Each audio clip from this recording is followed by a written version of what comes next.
Envision a microscopic organism, a building block of life, but deformed. Steve Silberman from the article The Woman Behind HeLa described in an unusual purple jelly-like substance with the power of immortality.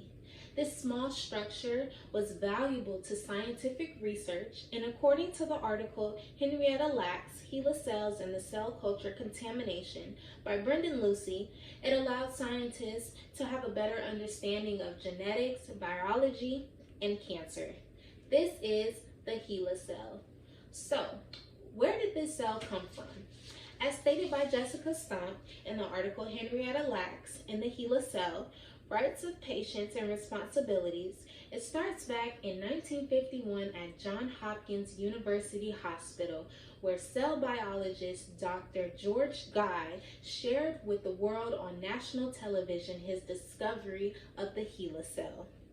Lucy mentions that medical researchers would try to grow human cell lines that would only live up to a few days, but not the HeLa cell. Unlike any other research with other cancer cells, this HeLa cell was undying.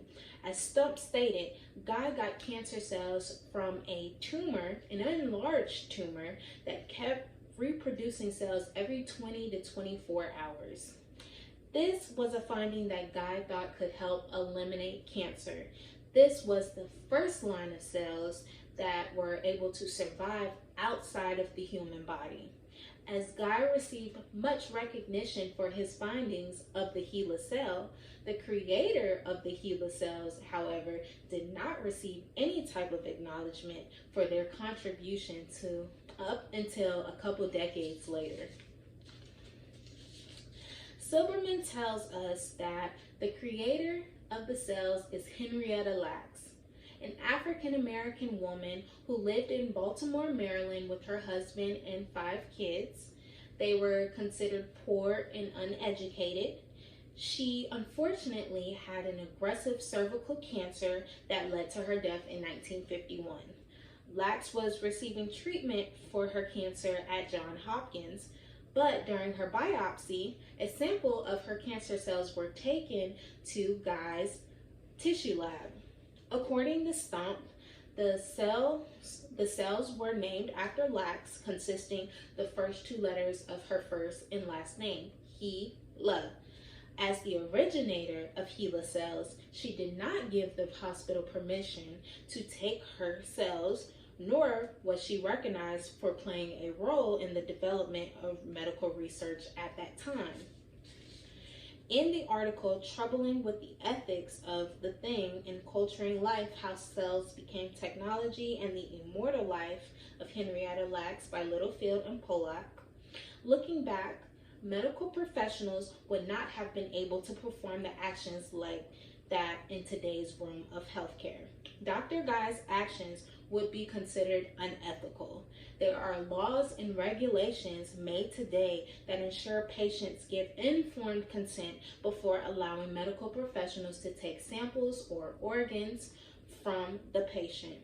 Stump says that the family of Henrietta never received information about the importance of Henrietta's cells until 1973, when a scientist reached out to them asking if he could get blood samples from them to do more research.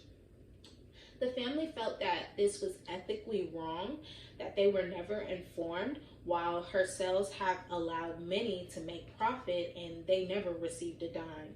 Stump states in her article that in 2008, Congress passed the Genetic Information Non-Discrimination Act. This act helped the Lacks family protect their genetic information.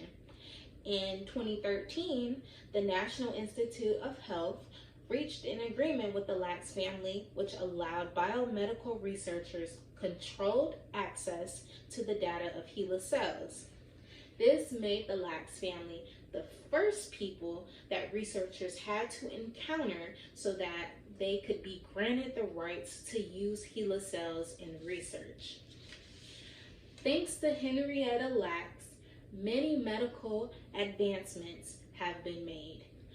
Lucy says that she, with the help of her cells, we are able to have the polio vaccine, in vitro fertilization techniques, genetic research, understanding cancer, and the manufacture of drugs for herpes, influenza, and many other illnesses. Even though her family was not made aware of her cells until 2 decades later, they also made an impact on the ethical side of medical research, where acts were made due to the situations that they had to deal with as far as Henrietta's cells just being sent out without the family's consent. Who would have thought these immortal small structural and functional units from one specific person could result in so much scientific knowledge?